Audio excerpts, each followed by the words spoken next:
All right, welcome everyone. I will call the March 20th, 2024 Board of Commissioners meeting to order. We welcome a new veteran today. We welcome Fred Rudisell, a veteran of the Army, who's going to lead us in the pledge. He is accompanied by our longstanding veteran friend Don Bradley, and then Reverend Keith Farr from St. Matthew's Church is going to lead us in the invocation.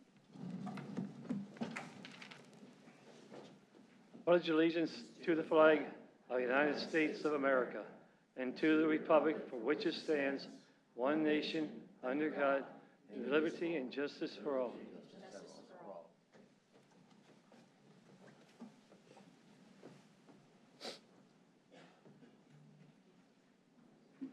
Let us pray. God above us, God below us, God within us and around us. In you we live and move and have our being. In these first days of spring, it's easy to look outside and see signs of your providence and nourishment for creation. Trees bud, grass grows, flowers blossom. But we know that you are at work in less visible places and means as well. In the silence between words, in the harsh and hard environments of war, disease, poverty, suffering, in the movements of communities and commerce and governments. In all these places, ground us and our efforts in you, that we may live for the sake of others and work for the betterment of the world and all its peoples. By your grace and in your name, amen. Amen.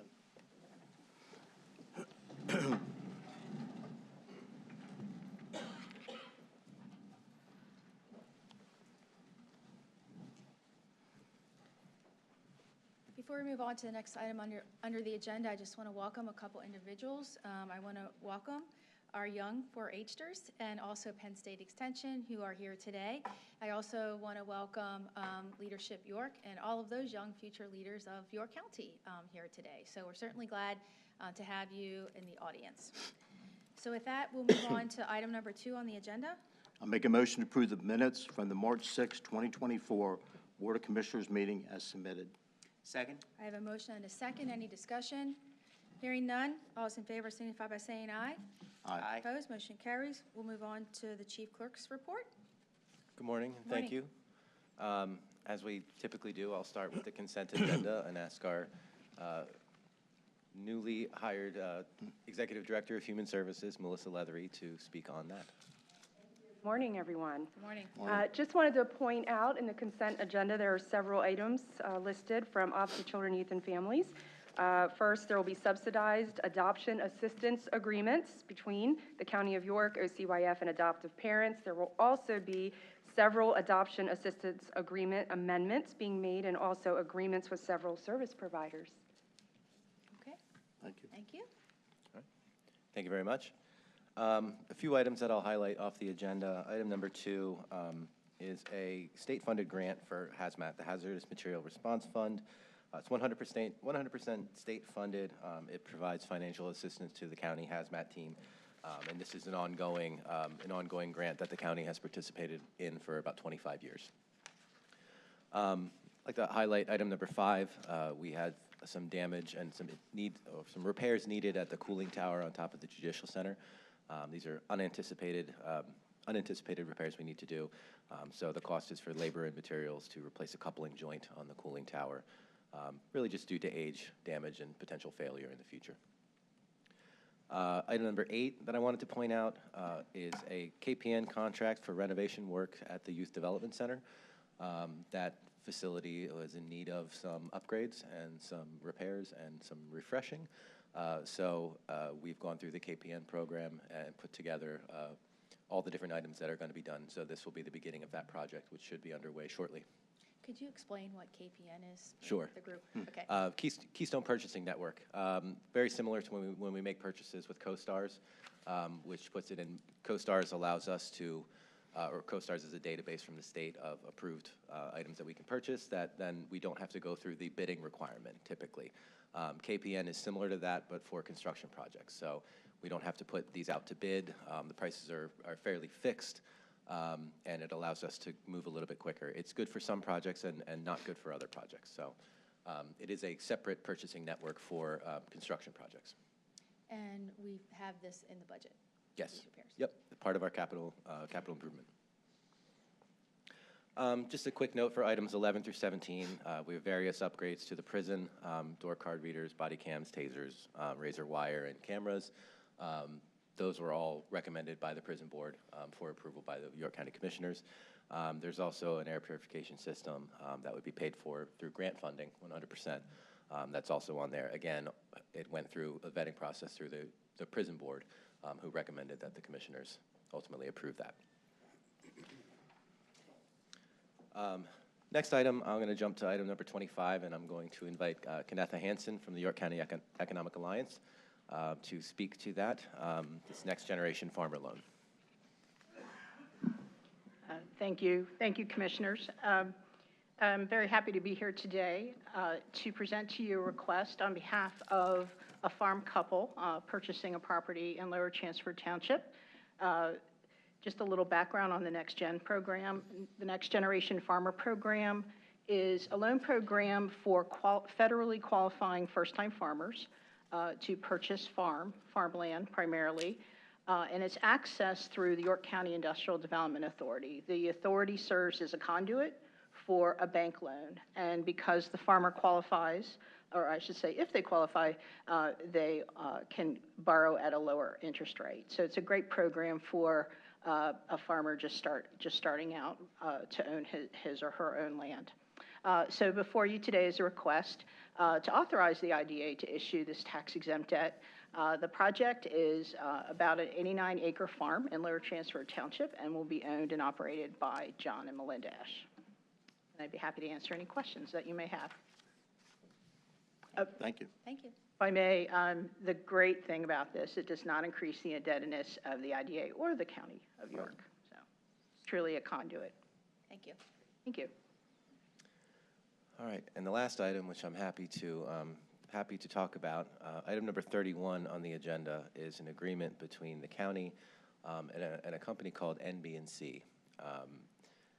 This is an organization that the county is contracting with in order to receive consulting, design, engineering, and construction management of the Middle Mile Fiber Network.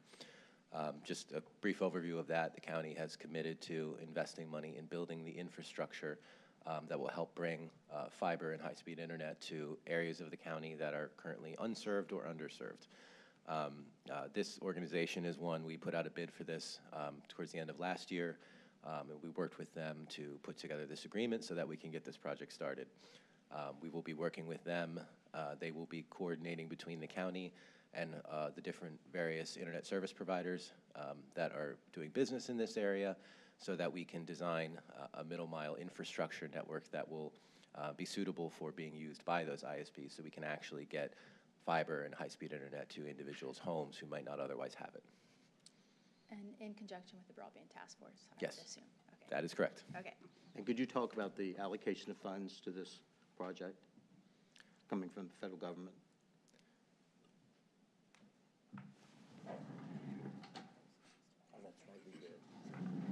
Yeah, I so know the- the answer to that. I'll just add that, Yeah. just to comment on what Commissioner Hoke said. Right. The county has allocated money out of our general fund to up to $20 million to spend on construction of this project. Right. So, That was money allocated from Yeah. the federal government. Yep. anything else? Anything else? That is all. Any questions for Greg? Okay.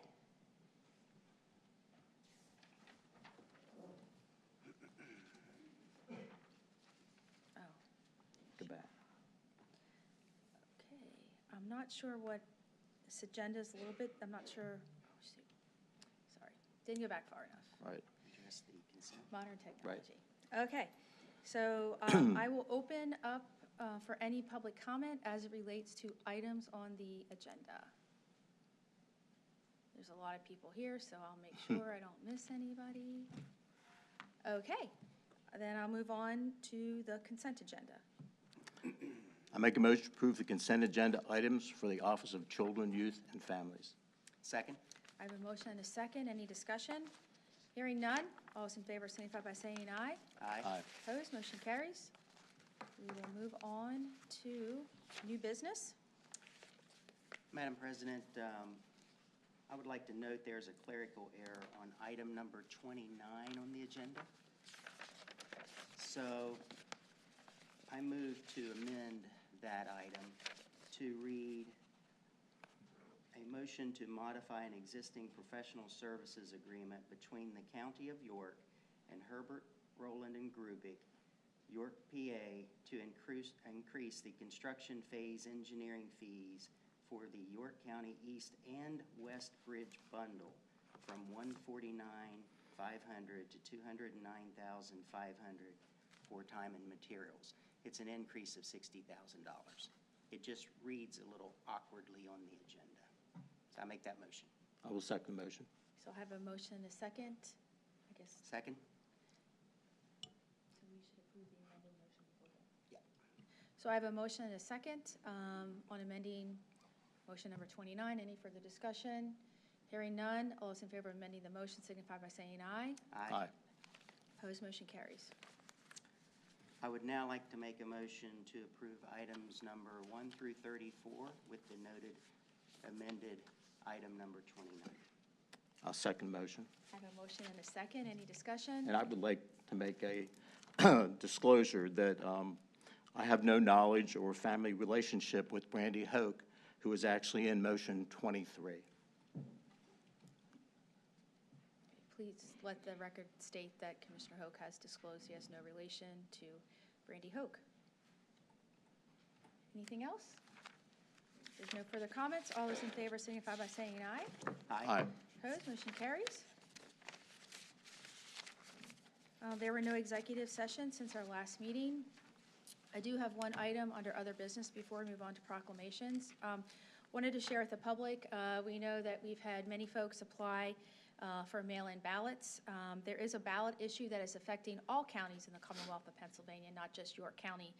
There's a candidate who was taken off the ballot in the federal Senate race, so we've been unable to finalize our ballot, nor have any other counties been able to finalize their ballot, because that candidate has now appealed the removal of their name to the Pennsylvania Supreme Court. So we are waiting on a ruling from the Pennsylvania Supreme Court. We wanted to let voters know that this is something that is impacting counties all across Pennsylvania from mailing out their ballots, because we've not been able to finalize the ballot. So we're optimistic the Pennsylvania Supreme Court will rule on this in a very timely manner, but we just want to let everyone know we're ready to go, except for that small piece of the puzzle. So as soon as the PA Supreme Court rules, we'll be able to finalize our ballot, get it certified by the state, and start mailing them out. Okay, so with that, I'm going to move on. We actually have two proclamations today. Apologies, the one was missed on the agenda. The first one, Commissioner Burford is going to read, and that is in recognition of Social Worker Month. Thank you. This has a little special meaning. Before I read into the record the proclamation, my wife is academically a social worker, so this is near and dear to me. She no longer is a practicing social worker, but it certainly means a lot to our family. So I'm not going to read the entire proclamation, but I will pull out some excerpts. Whereas social work is a profession dedicated to helping people with a primary mission to enhance human well-being and help meet basic and complex needs of all people. And whereas social workers put a particular focus on helping people who are opposed or living in poverty. And whereas social workers follow a code of ethics that calls on them to fight injustice and respect the dignity and worth of all people. And whereas social workers work in all facets of our society, including schools, hospitals, community organizations, the military, mental health centers, social service agencies, corporations, and local, state, and federal government.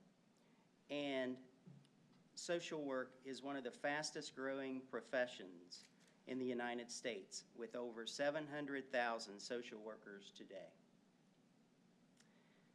Now, therefore, we, the York County Board of Commissioners, in recognition of the numerous contributions made by social workers, do hereby proclaim March 2024 to be Social Work Month in York County, and urge all citizens to join the National Association of Social Workers and the County of York in celebration and support of the social work profession.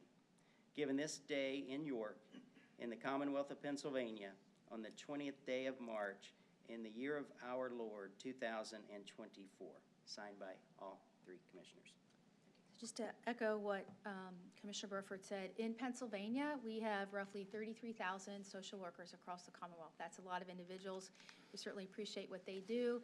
In the county, we have approximately 85 individuals that work in York County government that are social workers. So a special thank you for them today for doing what they do and serving some of our most vulnerable people in our community. We are joined today, you heard from Alyssa. Mark Shea is here, who's the Director of Area Agency on Aging, and Steph Deal, who provides human resources support to the Human Services Department. So if there's other social workers here from the county, I don't see you, so sorry if I have not recognized you individually, but okay, so Casey's hiding somewhere. So Casey runs our Mental Health and Intellectual Disabilities Department. So couldn't see you, Casey, so thank you, Greg and Scott, for pointing her out. We just really appreciate what you do, so thank you. The second proclamation that we have is in recognition of Pennsylvania 4-H Week. And we are joined, as I said earlier, by some 4-H members as well as our friends from Penn State Extension. Commissioner Hoke is going to read the proclamation in recognition of Pennsylvania 4-H Week. Thank you, Julie. And I'm extremely proud to read this proclamation. I think over the 16 years I've been a county commissioner, I've been very involved with the 4-H organization, going to their different events, and they do a great job.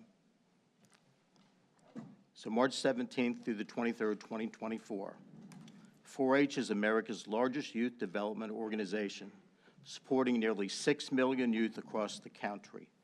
4-H has helped 3,214 youth in York County to become confident, independent, resilient, and compassionate leaders as they learn by doing. 4-H in Pennsylvania is delivered by Penn State Cooperative Extension in rural areas, small towns, and cities in all 67 counties of the Commonwealth to more than 77,000 youth ages 5 through 18. 4-H youth in Pennsylvania are served by a network of staff members and more than 6,000 adult volunteers who engage and mentor youth in learning activities and hands-on projects in topics such as animal science, civic engagement, STEM, and health and wellness. Pennsylvania 4-H Week showcases the incredible ways that 4-H inspires kids to achieve and highlights the remarkable 4-H youth in county who work each day to make a positive impact on those around them. 4-H's network provides youth with opportunities for leadership development, career exploration, problem solving, friendships, community involvement, passion, and purpose. Now, therefore, we, the Commissioners of York County, Pennsylvania, do hereby proclaim March 17th to 23rd, 2024 as Pennsylvania 4-H Week throughout York County and encourage our citizens to acknowledge and celebrate 4-H for its valuable service and continued efforts to empower youth with a foundation of success for a lifetime. Given in York and the Commonwealth of Pennsylvania on the 20th day of March in the year of our Lord 2024. Congratulations. Okay, so we'll move back to the agenda. Today, we have two presentations that were going to occur. The first one is regarding a program called CPACE. Today, we're joined by Brian Hilliard, Government Relations with the Sustainable Energy Fund, also accompanied by Kelly Sanders, who is Vice President of Programs with the Sustainable Energy Fund. As I mentioned, the program they're going to speak about is called CPACE. At a high level, this program is designed for the private sector to promote energy efficiencies and lower operating costs. There's three elements to the program, which Brian's going to speak to. One is around a financing tool. One is around project savings, energy savings, and then a special tax assessment. So at this point, I'm going to turn it over to Brian to share a few words.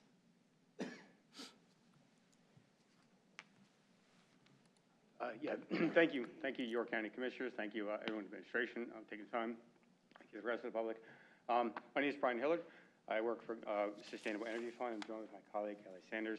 And we're here to talk about CPACE. So we've been, Workforce Sustainable Energy Fund, we've been a nonprofit operating in Pennsylvania for 25 years doing energy efficiency programs. So back in 2018, when the CPACE program was enacted through legislation, we kind of jumped on it because we realized the benefit that it could have for energy savings for the stakeholders across Pennsylvania. I don't know. I can page down if you tell me. Okay, yeah, just, so what is CPACE? CPACE is a financing tool. It's a financing tool that provides long-term, low-rate financing for property owners and developers that want to develop their projects, whether it's retrofits or whether it's new construction, utilizing energy efficiency, utilizing renewable energy, water saving, conservation, even resiliency improvements or indoor air quality. And what that does is creates measurable savings. You know, whether it's energy efficiency, reducing their energy, reducing those energy costs, whether it's renewable energy generating their own energy, reduces their operating costs for their own property. And this is done through a special tax assessment. Essentially, what the CPACE program does is it transfers the ownership of that financial obligation from the property owner to the property itself, and that gets repaid through property taxes. Gets paid alongside, I would say, alongside property taxes. This is completely 100% private capital financed. There's no cost to the county. There is no risk to the county. The county really just acts as a pass-through for this program. But we have had numerous counties across the state already. If we want to, we've had 27 counties already through the state of Pennsylvania enable the CPACE program. Many projects already have taken advantage of this, many counties, and it opened up a lot of opportunities. What that does is for the communities, it creates local investment. So what this financing does is, because it's long-term, because it's low rate, allows more financing options for these projects. These terms last, like, usually could be up 20 years or more, so the payments are lower, so that makes it more appealing for, you know, developers and property owners. That local investment also creates jobs.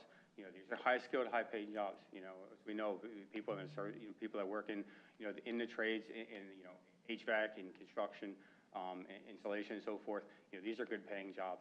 So they're going to increase the number of jobs in your community. It's going to create a healthier environment as you're reducing your energy use. That's less energy, you know, that's used, less energy that's generated.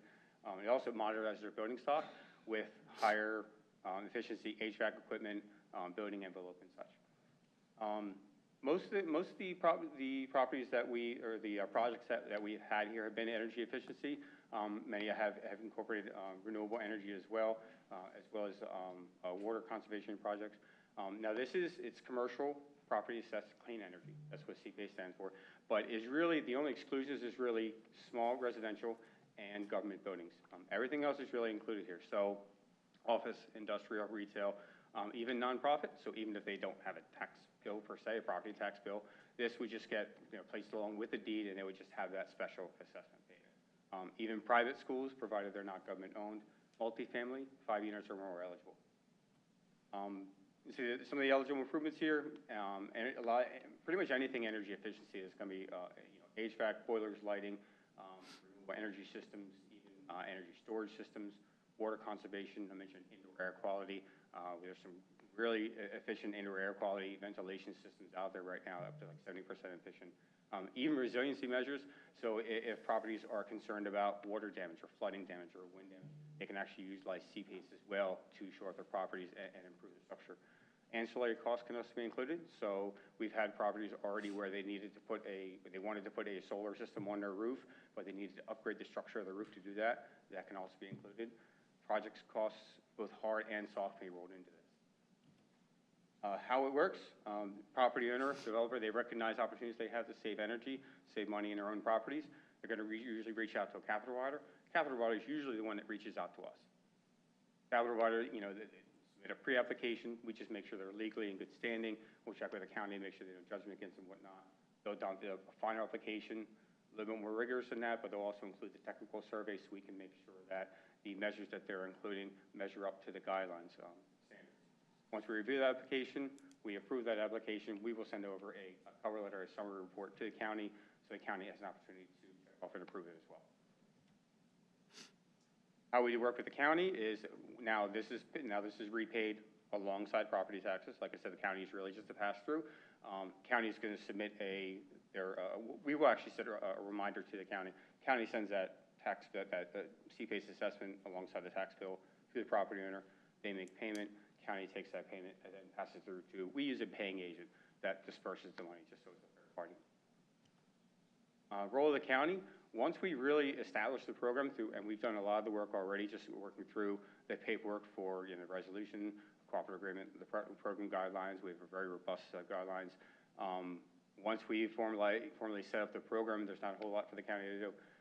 As should SAF be chosen as program administrator, we would take on the shoulder of all that work as far as, accepting applications, vetting them, making sure they meet the standards, but also marketing, outreach, doing webinars, doing, public presentations, not just here, but, maybe economic development, chamber of commerce and so forth. So we would take on a lot of that. Like I said before, there really is no cost to the county aside from, maybe what work the treasurer or assessor, whoever has, submits those bills, really whatever work they would have to do to submit those bills. There's no monetary cost to the county, and there's really no risk to the county. And this just showcased one of the projects that we've had. This was actually down the street from us in Easton. This was a really cornerstone property, literally, because it was right on the Free Bridge. It's an underdeveloped property for a number of years. Developer came in, was able to utilize that property, was able to build up and expand on it to make a restaurant, cigar lounge, retail, as well as commercial and residential space.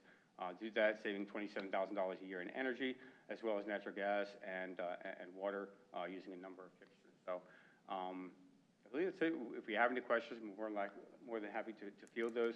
We've had a lot of success so far spreading this out throughout the state. We've had numerous projects. I believe we have over 20 million, at least invested in the state already for these projects. And really, we probably, I don't want to say anything definite, but usually when we reach out to counties, we do so with the impetus of a project in hand. So we had, at least when we first reached out to the county, we had a couple projects that were waiting. So I'm very confident that once this program is approved, it's immediately going to start reaping benefits for the county. And if you have any questions, I thank you for the opportunity to speak here. Thanks. So Brian, thank you for coming in. Just to recap, this is a tool for the private sector. Yes. Private sector, business community, at no cost to the county. Yep, and I will say that this is a unique program in that usually the capital providers, because it is a private program, private entities, financial providers operate in this space. They usually like projects that are larger in size. You're usually not going to see this kind of program for like a $10,000 loan to replace the lighting. What we've seen at the minimum, $500,000 to $1 million. Many of the projects we've seen are well over $2, $3, $5 million. These are usually bigger scale projects, usually newer construction, but sometimes big retrofits as well. And SEF does all of the application processing. Yes, yeah, we have a portal, and we really have a suite set up, not just, as the administrator, we have not just the guidelines set up and everything like that, but we have a website set up for the Pennsylvania state. There's a general site as well as a state map, and through that state map, you can actually access the county websites as well. Click on a county. County has their own CPACE website where they can have a portal for application, guidelines, resolutions, so forth. Okay, thank you. That's all No I have. questions for Brian? Okay, thanks, Brian. We have one more presentation today. It's always nice to see our friends from the Planning Commission. Wade Gobrecht and Ann Walko are here. They're going to give a brief update on the 2023 Open Land Space Preservation Program and how the funds were allocated. As you may recall, the commissioners approved funding at the end of last year for our Open Land Space Preservation Program, as well as our Marcellus Shale funding. So I'm going to turn it over to Wade. All right, thank you, commissioners. As Commissioner Wheeler said, my name is Wade Gobrecht. I'm with the York County Planning Commission, and also Ann Walko with the York County Planning Commission as well. We'll just give a quick recap on the York County Open Space and Land Preservation Program. Each year in March, we show up here to showcase and highlight the accomplishments from the prior year. So this is the 2023 annual report. Just as a quick background, this program was established in 2020. So 2023 was the fourth full year of this program, with the end goal of protecting and preserving an average of at least 2,500 acres of open space each year. That includes agricultural preservation, natural land easements, and county parkland preservation, and also working with our 72 municipalities and nonprofits to work towards that goal as well. I think this slide shows the great work that's been done since the program's been established. You can see after the economic downturn, we were well below our goal of 2,500 acres per year. Since the startup of this program and the dedicated funding, since 2020, we've been able to preserve and protect an annual average of 3,345 acres. This year specifically, through the acquisition and the grant program, we were able to preserve and protect 2,890 acres this year. This slide shows the breakdown. Over half of the acreage was preserved through our county's agricultural preservation program. They take the dedicated funding and match that, leverage that with state funding, which this year was up and over $2 million from the state funding coming in to help with the protection efforts. Farm and Natural Lands Trust, and just a shout out to Sean Kenny, the director, is here, and the good work they do. They were able to protect 857 acres. County Parks had 28 acres. Through the grant program, there was an additional 14 acres, and there's another category that's some other nonprofits that do some similar work, but it's also land that's dedicated through the land division and subdivision and land development process to round out that total. This highlights the York County Planning Commission administers this program, but we also on the committee, our other partners include, like I said, the York County Agricultural Land Preservation Program. Those 1,500 acres were 14 working farms. I mentioned the Farm and Natural Lands Trust. Their 857 acres was 11 different properties throughout the county. York County Parks is another partner, and as well as the York County Conservation District. They do a lot of good work to put conservation plans on the ground, and that's one of the eligibility requirements before they can enter into some of these other programs. Just also to mention, as the administrator, the Planning Commission is also kicking off the open space and greenways plan that includes a trails update this year in 2024. So always looking for public participation in that process. Next slide. At this time, I'll turn it over to Ann Walko, and she'll talk about the grant awards through the program, one through the dedicated funding, but also through the Marcellus Shale funding that comes down through the state.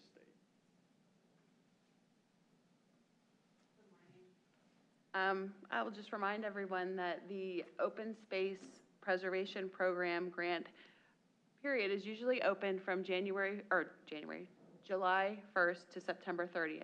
And this year we had the pleasure of awarding over $470,000 in grant funds. We were able to award funding to 2 new land acquisition projects and the continuation of 2 projects that we had begun last year, as well as 3 specific planning projects. And I'll just take a couple minutes to give you an idea of what those projects were about. The 2 acquisition projects we funded in this year were located in the south central part of the county. Glen Rock Borough put in an application to acquire about an acre, just under an acre of parkland within the borough. It's adjacent to the Codorus Creek. They're looking to use it as an additional gathering space for borough residents and visitors. There are some good environmental features, like I said, with its adjacency to the creek, and they're hoping that this improves the walkability and benefits of having local open space and fresh air right within the town.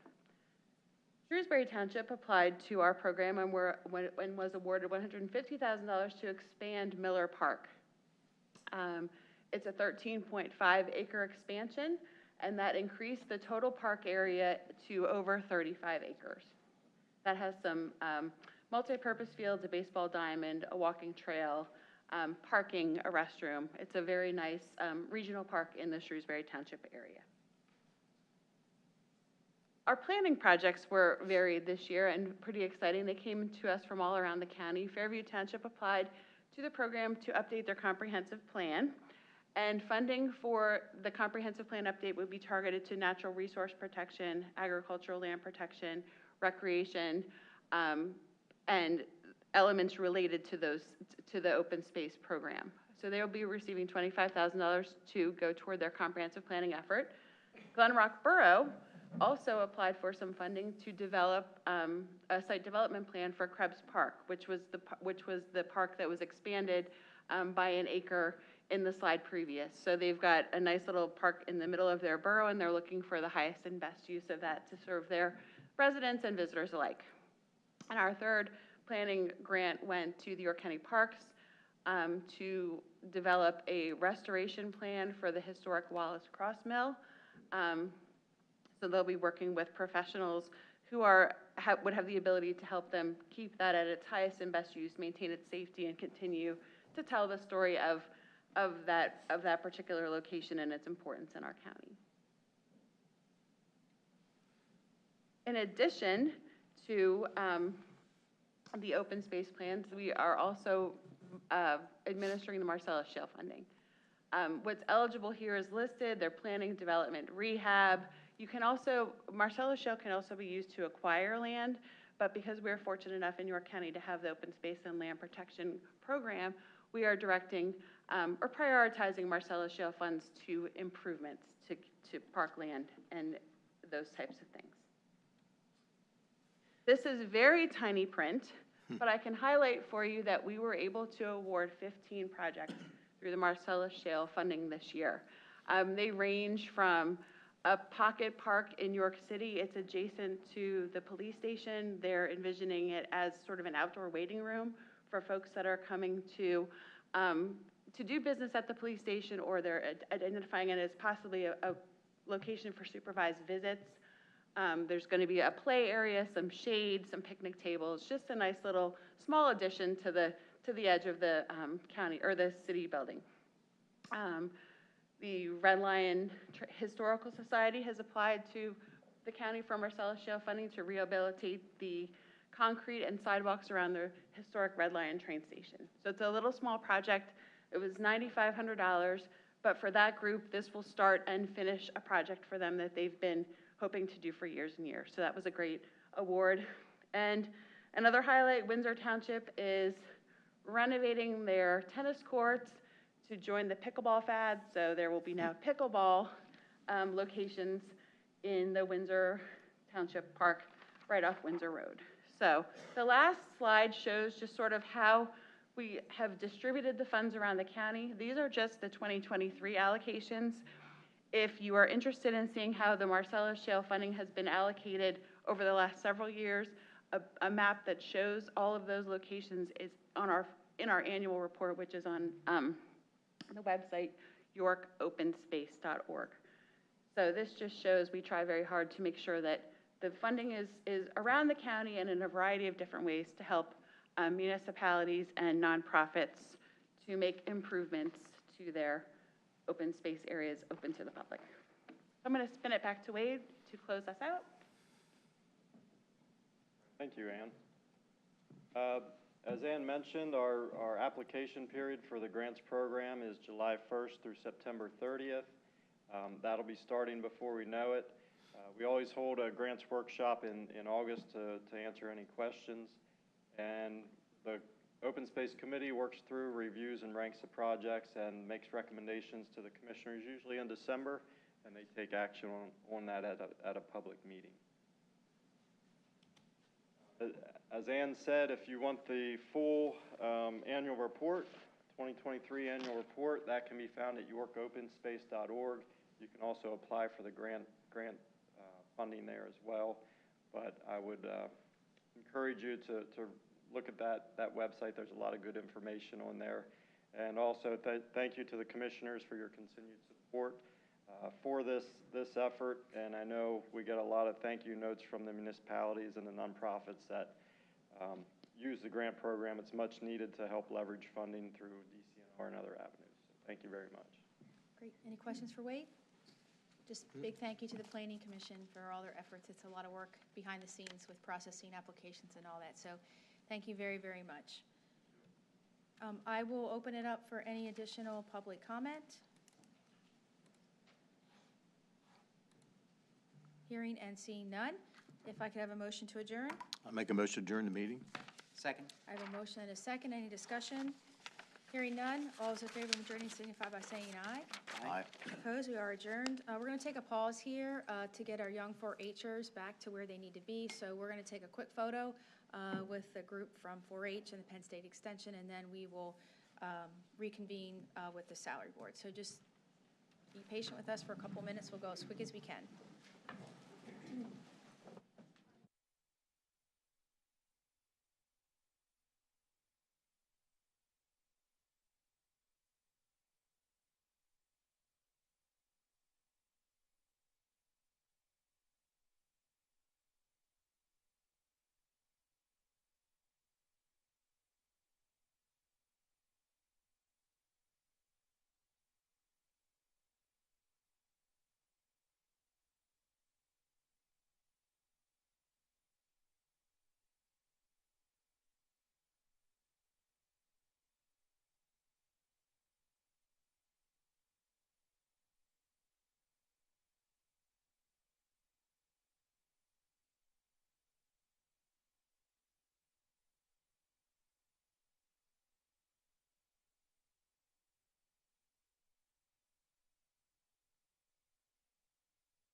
Okay, thanks for your patience, everyone. I will call the salary board.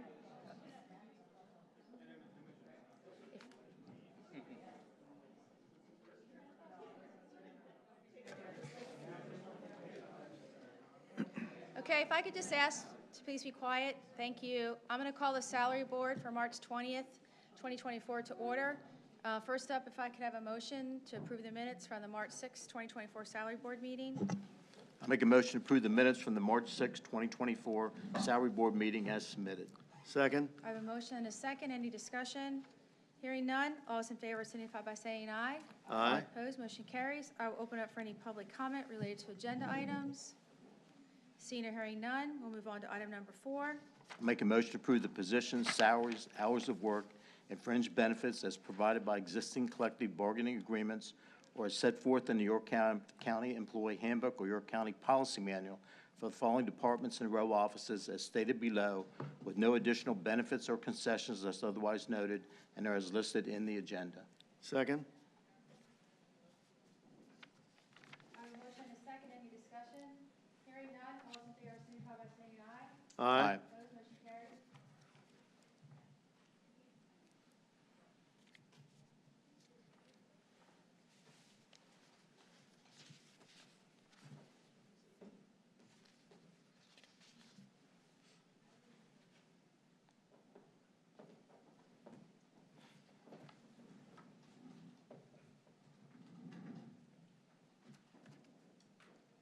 Thanks for your patience. I just was verifying the date. There was an executive session of the salary board held on March 11th, 2024. I will open it up for any other public comment. Seeing or hearing none, if I could have a motion to adjourn. I'll make a motion to adjourn the meeting. Second. I have a motion and a second. Any discussion? Hearing none. All those in favor signify by saying aye. Aye. Opposed? We are adjourned. We'll move on to salary board. Retirement board. Apologies. Retirement board. Make a motion to approve the minutes of the previous meeting held on February 21st, 2024 as submitted. Second. I have a motion and a second. Any discussion? Hearing none. All those in favor signify by saying aye. Aye. Opposed, motion carries. On to new business. I make a motion to include the following individuals on the monthly annuity payment list as listed below. Valerie A. Bloom, Public Defenders, Philippa Hayden, District Attorney, Mark D. Runkle, Sheriff's Department, Vicki Weaver, CYF, Viola M. Wilson, Aging. Second. I have a motion and a second. Any discussion? Hearing none. All those in favor signify by saying aye. Aye. Opposed, motion carries. Today, we're joined by Pat Wing from Marquette Associates to give us a presentation.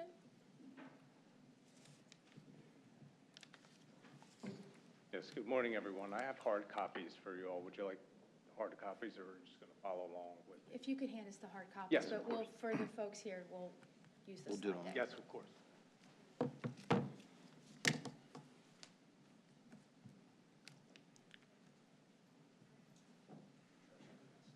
Nice to see you. Thank you. Thank you. Thanks.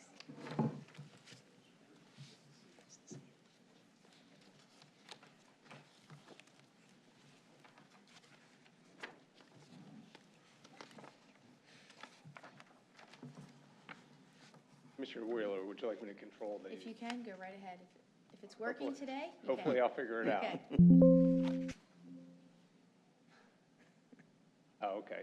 Got Up it? means down, so I Okay. got it. I All got right. it. Well, good morning, everyone, and as you all well know, I'm participating on behalf of Lee Martin. He couldn't be here, but again, I appreciate you on his behalf. I've worked with Lee for. Could you move the mic up? Yeah. Oh, yes, I'm sorry.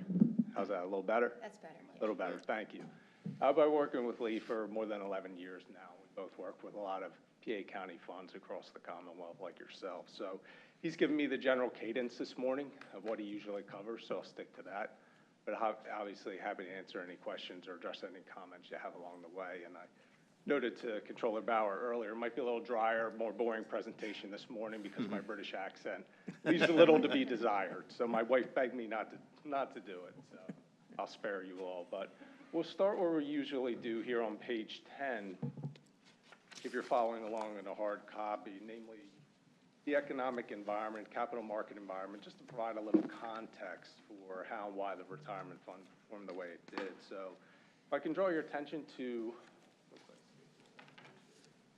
page 10, the top of page 10, and really the broad theme was that the data continued to come in better expected in Q4, much like it had for most of the year. So we note in the top left bullet point there that even though economic growth decelerated in the fourth quarter, meaning it grew at a slower rate, it still came in much better than expectations heading into the numbers release. And if I can draw your attention to the second bullet point, namely the back half of that bullet point, again, when we were here about a year ago, the broad consensus was that an economic recession was likely to unfold in 2023. And it's illustrated by, again, that second half of the paragraph. So the Wall Street Journal puts out a survey, quarterly survey, asks economists a number of questions, one of which being what's your probability of a recession in the next 12 months, which would have been for the calendar year at that time. And the average response was 61%.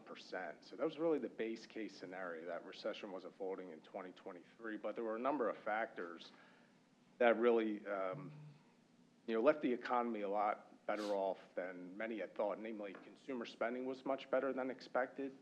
Business spending was much better than expected. And it really came down to the debt profile of those sectors, meaning that a lot of the debt in those different sectors were fixed rate. So if we think about consumers, about 2/3 of all consumer debt are fixed rate mortgages. So, if the Fed is raising rates, it really doesn't matter. You have a 3% fixed rate mortgages, higher rates don't matter until you refinance that debt. And it's a similar story with corporations who took advantage of 2020, 2021, when interest rates were very low, to refinance and extend out that debt. So as the Fed raised rates, rather notably, just didn't have as much of an impact on those sectors as history would have suggested. And to that point, as it relates to what history would have suggested, the federal government ran a fairly large deficit last year. And we get to that point in the bottom right chart on page 10. And what that's showing is the historical relationship between the deficit and the unemployment rate. So there's somewhat of an intuitive relationship, namely that if the unemployment rate is low, the economy's strong, tax receipts are coming in strong, there's not a lot of unemployment claims, things of that nature, and vice versa, right? If the economy's weak, unemployment's high, tax receipts are coming in below expectations, a lot of unemployment insurance claims. But the interesting thing that, if you look at that chart, namely in the middle left to the right, you'll see the 2023 number there, and that's representative of the previous fiscal year in 23 ending September 30th. And you'll note that if you look at that dot and work downwards to the horizontal axis, the unemployment rate was below 4%. But again, if you look at that dot and go over to the left, the deficit was north of 6%, which was much higher, about 5% higher than history would have suggested. So if we're in a $30 trillion economy, that's an extra $1.5, $1.6 trillion spending coming out of the federal government, supporting the broader economy, but also supporting consumers and businesses. So really a myriad of factors allowing the economy to perform much better than expected in 2023.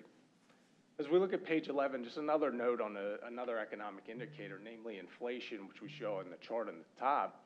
It's two measures of inflation. The darker line is the headline consumer price index, so that's really all goods and services that consumers spend money on. And then the lighter blue line is what's called the core CPI, so that excludes food and energy. But the key point being, you can see the year-over-year changes really peaked in kind of the latter half of 2022 and then decelerated rather quickly. So price levels didn't fall. We all know that. But the rate of change or the rate of growth decelerated or slowed materially, and it came down much more quickly than many were assuming. So if we think about these two things, right, things were very pessimistic. Many were expecting recession. Many were expecting inflation to remain rather stubborn. And when the data came in much better than expected, it provided a pretty powerful tailwind for markets in 2023. And I'll speak to that now on page 13, which will be helpful providing a little bit of context for the retirement fund as a whole. So again, if we just focus on the chart on page 13, what you'll note in the first three rows are equity markets. So at the top, you see U.S. equities, international developed and emerging market equities. The green bars are indicative of Q4 of last year, whereas the purple bars are indicative of the year as a whole. You can see U.S., non-U.S. emerging markets in Q4 kind of oscillating in the 8 to 12% range. And then as the year as a whole, in that 10 to 26% range, where the U.S. economy really led the way because, again, the data was much better than expected, and interest rates came down rather notably. Now, interestingly, when you look underneath the hood, and I'm sure pretty much everybody in the room here is cognizant of this fact, it was only a handful of stocks that drove the bulk of the gains. You've all heard of the Magnificent Seven, right? The Apples, the Googles, the Nvidias, so on and so forth. They comprised about 40% of the entire market's gains. So you have 7 stocks out of 3,000, which make up the broad U.S. equity market, comprising almost half of the gains. So it was a very narrow market, meaning, again, just a handful of stocks driving everything. And that's not usually indicative of a healthier market over the long term, but also is indicative of the fact that it's hard for managers to outperform in that environment. So if you think of a manager, what they're trying to do is outperform a benchmark net of their fees. So they have to look different than the benchmark to do that, right? They can't hold everything in proportion relative to the benchmark, or they'll have a benchmark return less their fees, so they'll underperform. But the largest stocks, the largest sectors which outperform was somewhat of a headwind. So as we get into the details here shortly, the retirement fund made a lot of money, many of the managers made a lot of money, but they were a little bit behind on a relative basis. The other key components here, if you look 4 rows down, you see U.S. bonds were up almost 7%, so that's indicative of interest rates coming down. Excuse me. So interest rates and bond prices move in opposite directions. So when you see strong return from bonds, it means that rates came down notably. And then there's a few other asset classes in the retirement fund that aren't on this page, but things like real estate still remained under a little bit of pressure due to the office struggles with the work from home environment. The managers within the retirement fund continue to perform quite well on a relative basis.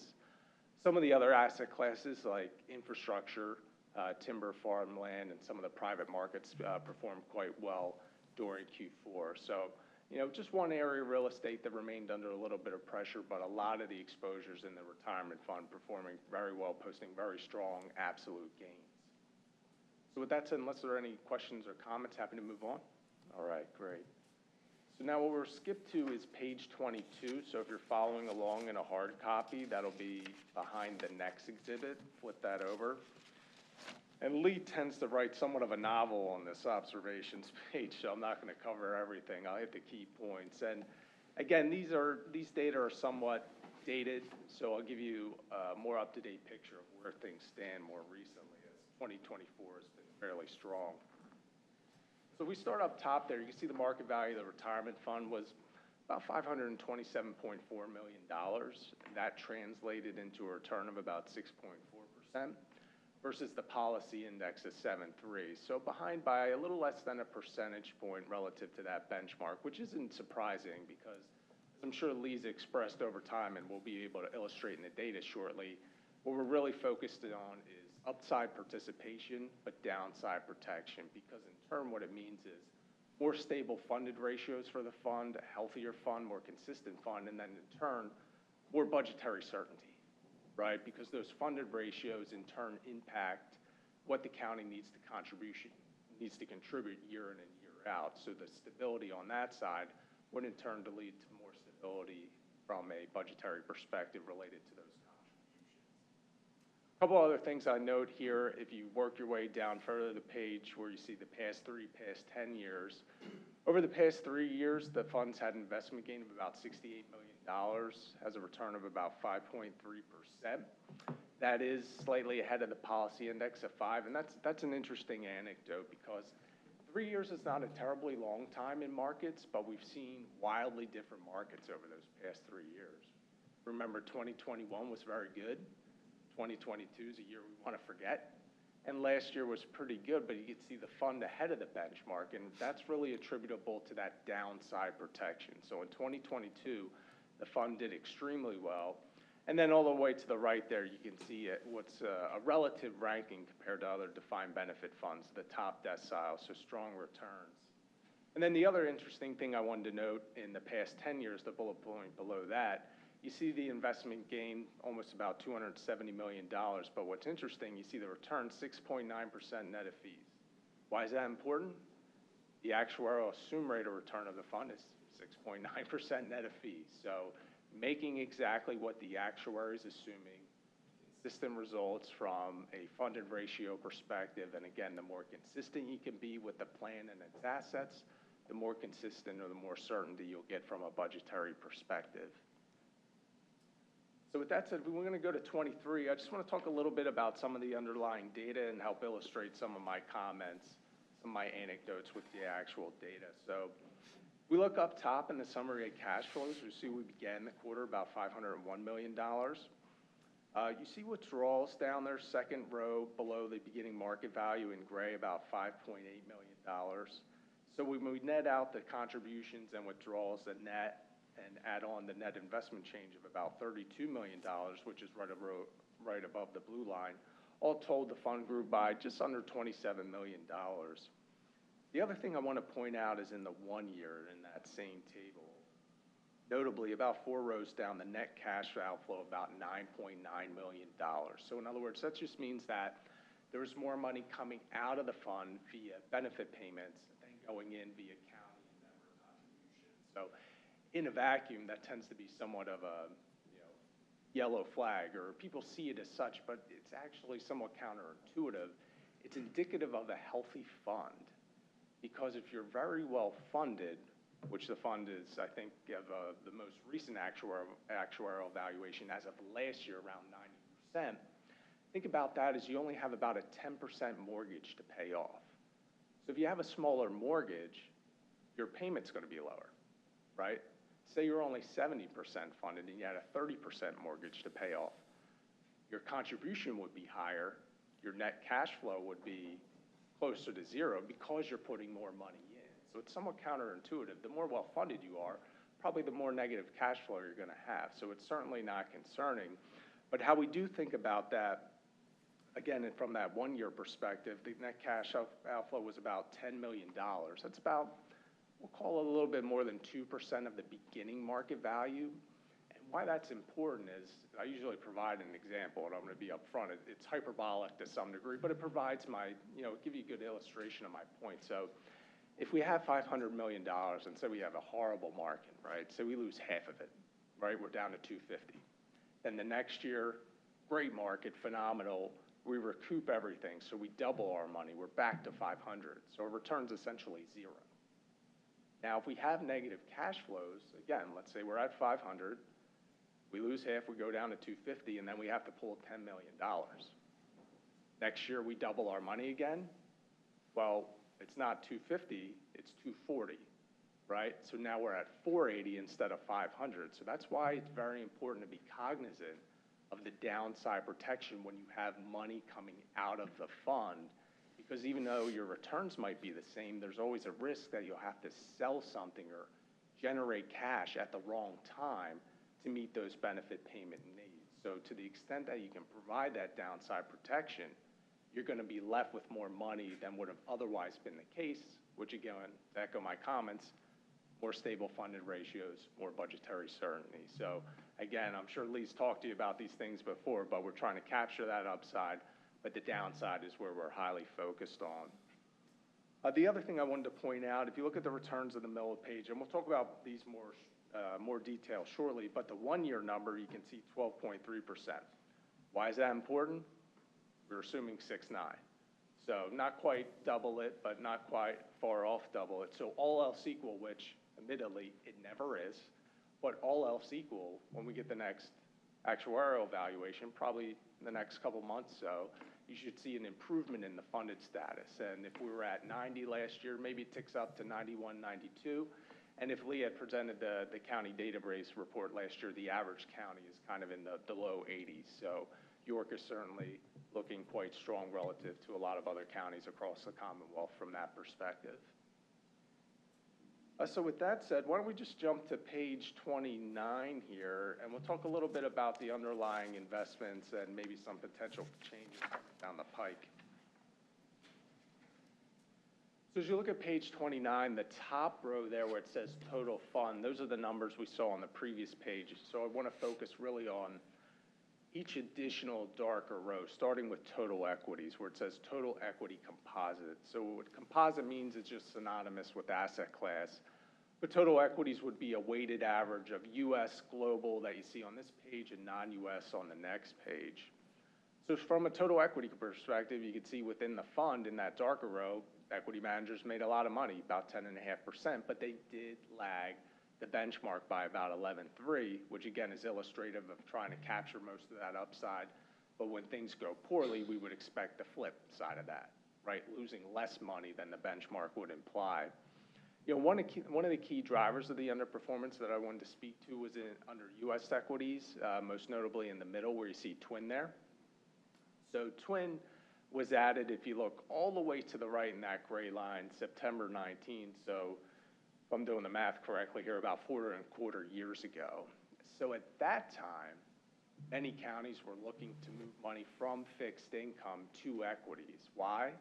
Because fixed income rates were so low, basically zero, and they're not able to contribute much to the retirement fund. But at the same time, try to be thoughtful about it. In other words, if you're going to move money from fixed to equities, you're going to be introducing more risk to the retirement fund. So to mitigate that to some degree, maybe move it into an equity segment that is, again, less volatile, more defensive. And that's exactly what that TWN strategy does. Now, over this period, equity markets have been very strong. So whether you look at a 3-month, 1 year, et cetera, et cetera, et cetera, they've made a decent amount of money, but they've been behind. And I mention all this because things are very different today, okay? The fund is much more diversified, right? We have more asset classes, and we saw the benefit of that in 2022.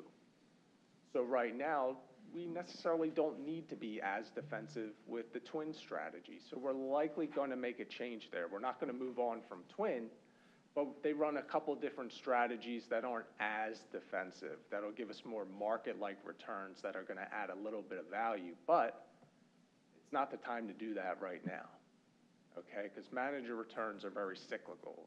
Sometimes they underperform for a couple years and then they outperform. So what we want to do is not make a change now and essentially sell low. We want to wait to a period of when they've done well for maybe a quarter, a year or two, and then likely make the change and then sell high, which, you know, all the verbiage, all the technicality of this, at the end of the day, that's the name of the game, sell high and buy low. So it's something we're monitoring pretty closely now. If the market experiences a little bit of a downdraft, we would expect Twin to do well, and then that would be an opportune time to shift them to a different strategy. So with that said, just a couple other quick comments here. Oops, where did I go? I think I went the wrong way. So if we go to page 30, just to talk about some of the other asset classes within the retirement fund. You see the defensive equity in the middle of the page there for the 3 months, largely in line with the benchmark, not too much to speak of. And then the real estate at the bottom, just want to spend a quick minute. You can see in aggregate, the two managers were down a little less than 5%. They were a little bit ahead of the broad real estate market. Over the longer term, the 1 year notwithstanding, they've actually done a pretty strong job on a relative basis. And then if you look all the way to the right, compounded at a little north of 5% since September. So real estate more generally, you know, it's our opinion, it's going to remain under a little bit of pressure. The office environment is showing early signs of, I wouldn't say stabilization, but getting less bad, if you will. But with the managers in here, specifically Clarion, what they've done more recently is two things. Number one, they've reduced their office exposure. They're saying, we're not going to wait. We think this is a secular trend. We're going to reduce it now, so things are going to get more favorable moving forward.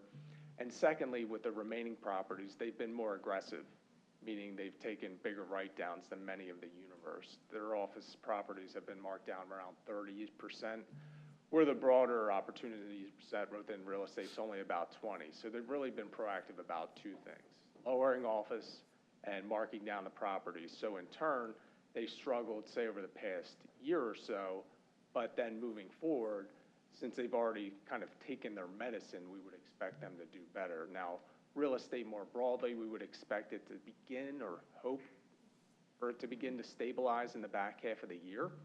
We continue to get money back from the asset class, as we've done over the past, say, 12, 15, 18 months in anticipation of this weakness. And we're going to continue to do that until we're confident. We're not going to try to call the bottom. We want to see it, right? It's kind of a trust but verify sort of situation. But as you'll note, if you look at the real estate darker row all the way to the right, you can see the percent within the retirement funds, 5.7. It's underweight the policy target. So in other words, we have less money in an asset class that's been underperforming, which has been helpful on a relative basis. A couple other quick things here on page 31. You can see the infrastructure composite up top. So unlike real estate, this has been an area that's been fairly consistent over the past 3+ years since it's been in the retirement fund, kind of posting consistent gains, 2.5% to 3% a quarter. See the 1 year, 3 years since inception, all between 8 and a little bit north of 9%. So that's worked very well. The timberland farmland, the next darker row there, you can see Hancock delivered a pretty strong quarter.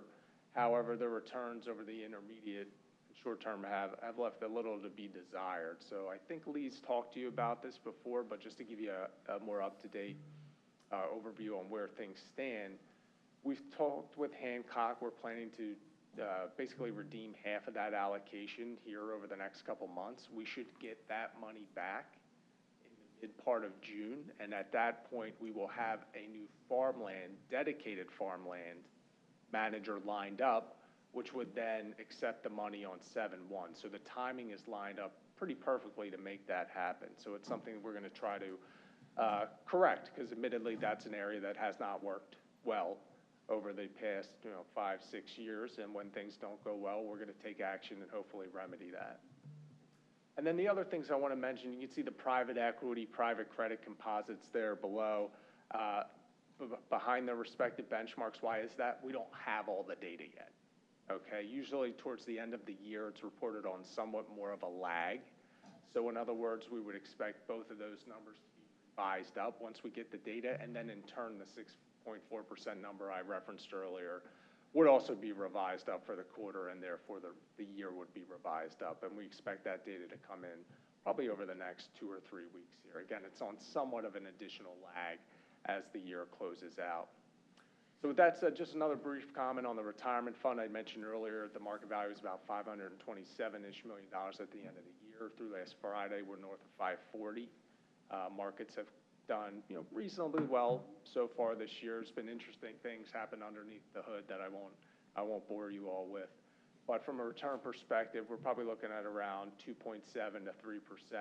And again, that doesn't take into account real estate, infrastructure, and some of these private markets where we don't have the data quite yet. So decent year last year relative to the assumed rate of return. So far this year, a good start through the first 2.5 months. Now moving forward here, I think what you'll see us thinking about and likely implementing is that we've been on a pretty strong run since early October. Equities have been pretty gangbusters, particularly in the U.S. And a big reason behind that, as I spoke to earlier, the bar was really low last year, right?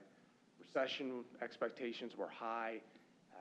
The expectation was inflation was going to remain really stubborn, and we're almost at 180 now.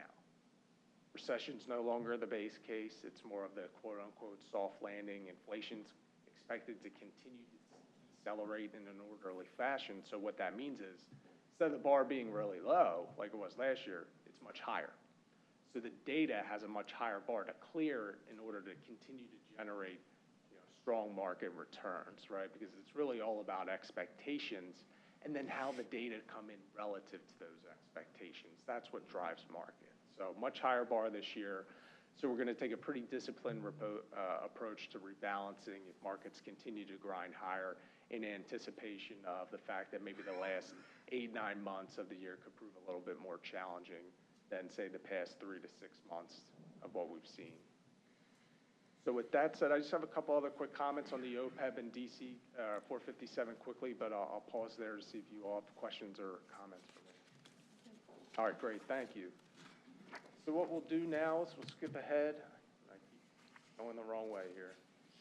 On page 36, just quickly on the OPEB, and this is behind the next exhibit if you're following along in the hard copy. So the market value of the OPEB at the end of the year was $38.3 million. You can see the return was 8.5%. Obviously, that was much higher than the retirement fund. Given the OPEB is smaller, it doesn't have the opportunities to really get as diversified as the retirement fund. So it does have more exposure to equities and fixed income. So if things are going very, very well, we would expect the OPEB fund return to be higher as it was here. And if things are very poor, like we saw in 22, we would expect the opposite of that. A little bit further down the page there, you can see the past 3-year gain. The funds gain about $4 million, a return of about 3.8% net of fees. And then all the way to the right, you can see that's been in about the top third in that universe.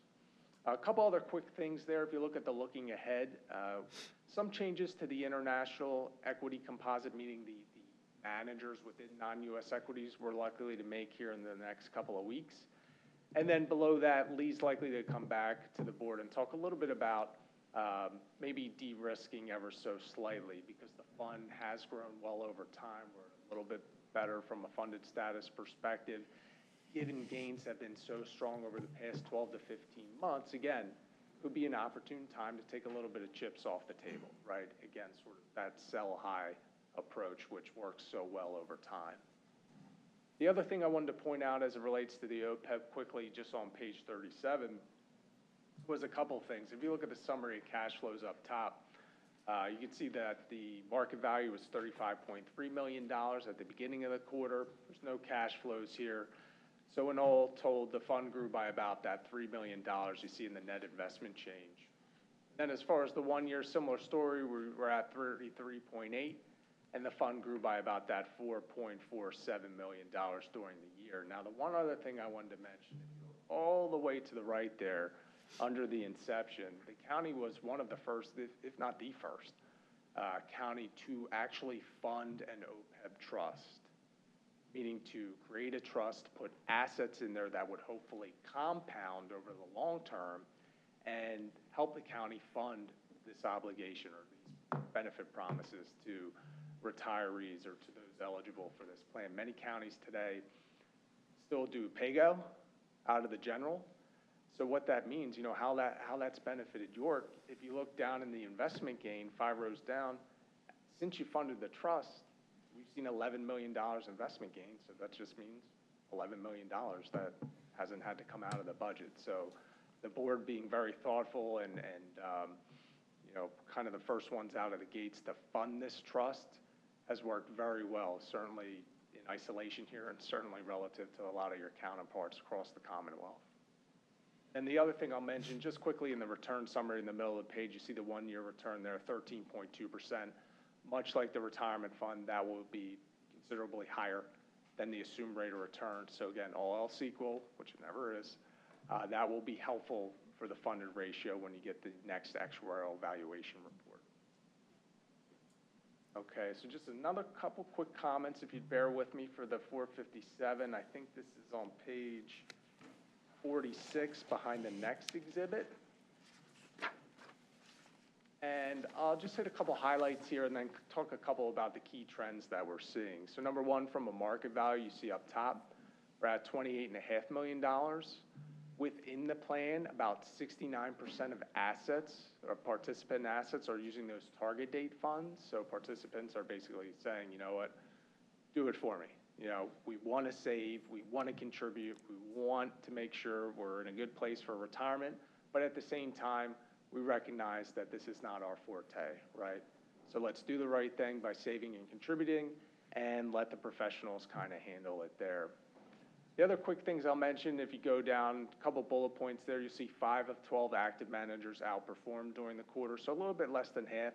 Similar story as the pension, right? Very concentrated market, very much a market driven by highly volatile, more cyclical, lower quality companies drove gains. So many of the managers within here are more defensive, so that's not terribly surprising. But you can see the benefits of that on the next bullet point, where about 75% of the active funds outperformed over the past 5 years because we've seen the cyclicality, right? We've seen the ups and the downs. And again, that downside protection is where, things tend to work well if you can do that over time.